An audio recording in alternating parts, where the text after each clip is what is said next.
What's going on, y'all? It's Rob with Bullies. Today I'm going to talk about something that I was discussing with another breeder at the last show in Woodstown, New Jersey, an ABKC show event. And we had an interesting discussion about line breeding, inbreeding, stacking traits, and why this person believes that, the American Bully breed isn't really an established breed yet. And mind you, the Bully breed's been around for 30 years, and, it's still fairly new, because you got to figure most breeds have been around for hundreds of years. So I get what he was saying with the whole established, and there's no really pure-blooded American Bullies, because it took, 3 dogs or more to make the American Bully. So I completely understand what he meant. But in my opinion, I feel like that would be more towards people that outcross dogs, and keep outcrossing and outcrossing. Because then, therefore, you will never get a specific trait to carry over to the puppies that you might be looking for. Because if you just keep outcrossing and outcrossing, you're going to have traits from each of those different dogs' lineages coming forward, and you'll never have a consistent look. So, the type of dog this person breeds is Old English, and Old English has been around for hundreds of years. So, yes, that is a pure-blooded dog. In their terms, it's been around for a very long time, and you can breed that to just about whatever, and you're going to get a pretty consistent look of that style of dog when it comes down to its look, its, structure, or whatever the case might be, what you're breeding for. And I couldn't agree with him more when it comes to that.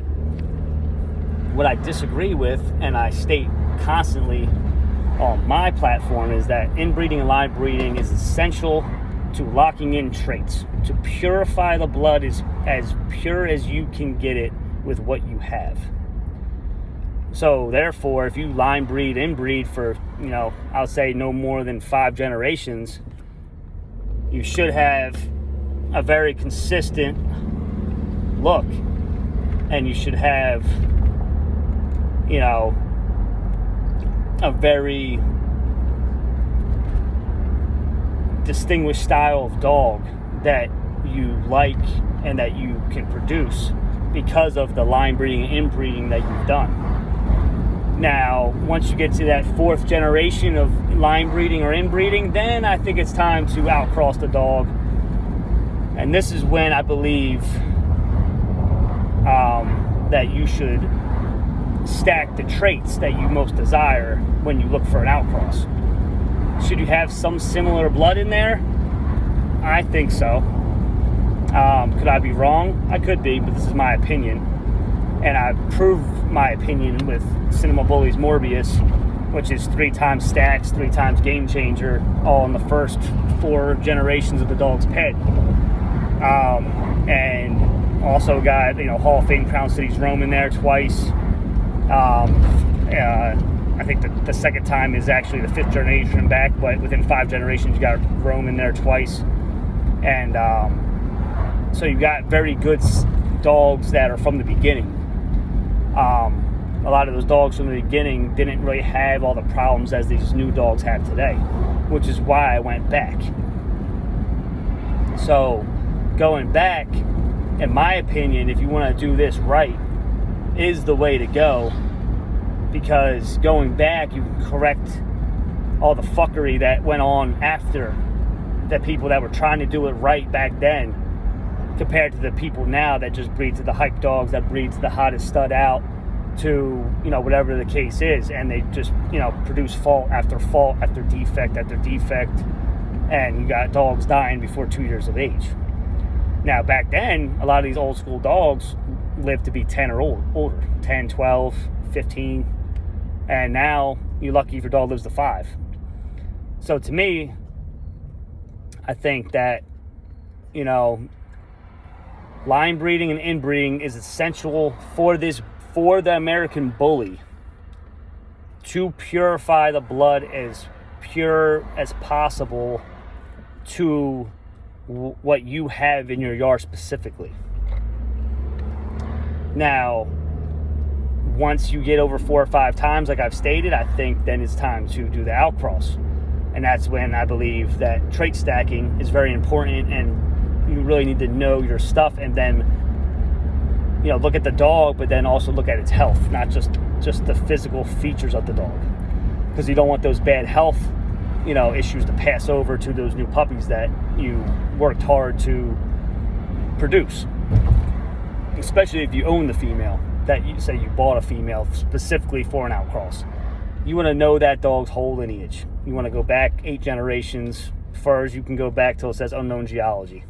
And you want to look at all those dogs. You want to know how long they lived as best as you can, and, you know, try to find out as much information as possible. Now, this is if you're trying to do this right. If you're trying to do this just to make money, then this video doesn't really apply to you, and you should stop breeding dogs. But if you're trying to do this right, like I said, I definitely listened to what the other party had to say about, you know, the breed technically not being pure enough and not being consistent enough, which is why he believes in, you know, stacking traits, especially with his breed of dog, which I agree. Like I said, pure-blooded dogs, now I'm stuttering. Stacking traits is definitely more essential to purebred dogs that have hundreds of years of lineage behind them. Now, I definitely am a firm believer in line breeding and inbreeding these American Bullies as healthy and correctly as possible, while trying to get the standard, even though the standard changes every 5 years, which that needs to stop too. The standard needs to stay a standard and leave it at that. And therefore, everyone is breeding to a certain dog. And therefore, none of this will happen. All this bullshit, you know, with unhealthy dogs and fucked up dogs, and, you know, it'll stop eventually. And, you know, 10 years, maybe 20, depending on. So you got to figure the breed's got to be around for 50 years for people to learn how to do it correctly. So, you know, hopefully this wakes up some people again, and to understand differences between line breeding and inbreeding, and then stacking traits of dogs. So hope this helped you guys out. I'm just leaving the vet with a puppy that I had to go get.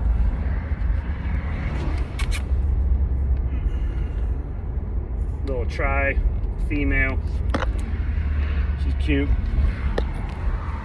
Checked out at the vet. She's all good. Just gotta do some antibiotics for her, and she's good to go.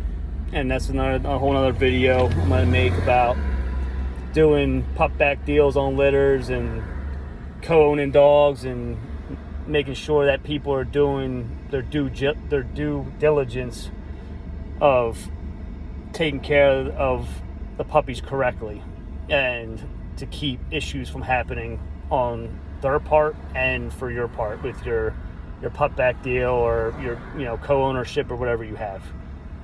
So hope this helped you guys out. Take care. Let me know what you guys think below about line breeding, inbreeding, and stacking traits. I'm curious to see what you guys are moving, you know, forward, what you guys plan on doing differently, or if you guys keep planning on breeding to the hype dogs or doing whatever you guys do. But, and shout out to my buddy Eddie Powell. He's hosting a IBKC show February 11th in Roxville, Maryland. Check it out. This guy seems to be wanting to do a lot of very good things for the breed. I think he's a very positive influence for the breed. Papa Pitts is going to be there. So if you guys ever wanted to meet him, he will be there. I've talked to him a few times online. He's a very, very knowledgeable guy, very old school guy, very nice guy, professional. Definitely somebody you'd like to meet and pick his brain a little bit. But he'll be at the dog show on February 11th, Roxville, Maryland. Check out Eddie Powell on Instagram and check him out. And I most likely will be in the building. So stop by, say what's up, and take care for now. Later.